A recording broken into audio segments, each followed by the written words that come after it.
ಇದೇನು ಹೂವ ಗೊತ್ತಾ? ನಾನು ಸಂಪಿಗೆ ರಸ್ತೆ ಚಿತ್ತ ನಡೆಯುತ್ತಿದ್ದಾಗ ಒಂದು ವಿಚಿತ್ರ ಸಂಪಿಗೆ ಮರ ಕಣ್ಣಿಗೆ ಬಿತ್ತು. ಸಂಪಿಗೆ ಹೂ ಇದೆಯಾ ಅಂತ ನೋಡಿದರೆ ಯಾವುದೋ ಬೇರೆ ಹೂವಿತ್ತು. ತಲೆ ಬುಡ ಅರ್ಥ ಆಗಲಿಲ್ಲ. ಕೌಲುದಾರಿಯನ್ನು ಬೆನ್ನೇರಿದಾಗ ಒಂದು ಬಂದಳಿಕೆ, ಮಿಸಲ್ಟೋ. ಆದರೆ ಈ ಗಿಡ ಅಲ್ಲಿಗೆ ಹೆಂಗೆ ಬಂತು?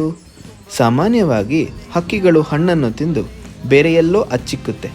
ಆದರೆ ಬಂದಳಿಕೆ ನೆಲದ ಮೇಲೆ ಮೊಳಕೆ ಹೊಡೆಯಲ್ಲ, ಬೇರೊಂದು ಗಿಡದ ಮೇಲೆ ಬೇರೂರುವ ಗಿಡ. ಈ ಅಂಟಿನ ಗೊಂದಲವನ್ನು ಪರಿಹರಿಸಲು ಬಂದಳಿಕೆ ಒಂದು ಉಪಾಯ ಮಾಡಿದೆ. ಇದರ ಹಣ್ಣು ಎಷ್ಟು ರುಚಿಕರ ಅಷ್ಟೇ ಅಂಟು ಸಹ. ಹೂಕಡಿಕ ಫ್ಲವರ್ ಪೆಕ್ಕರ್ ಹಕ್ಕಿಗಳಿಗೆ ಇದನ್ನು ತಿನ್ನಕ್ಕೆ ಇಷ್ಟ, ತಿಂದರೆ ಹೋಗೋದು ಕಷ್ಟ. ಬೀಜ ಇದರ ಅಂಡಿಗೆ ಅಂಟಿಕೊಂಡು ಕೀಟ್ಲೆ ಮಾಡುತ್ತೆ.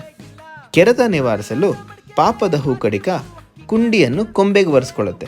ನಮ್ಮ ಜಾಣ ಬೀಜ ತನ್ನ ಬಯಕೆಯಂತೆ ಅಲ್ಲೇ ಬೇರೂರಿ ತನ್ನ ಹೀರು ಬೇರು ಹೌಸ್ಟೋರಿಯಂ ಕಟ್ಟುತ್ತೆ.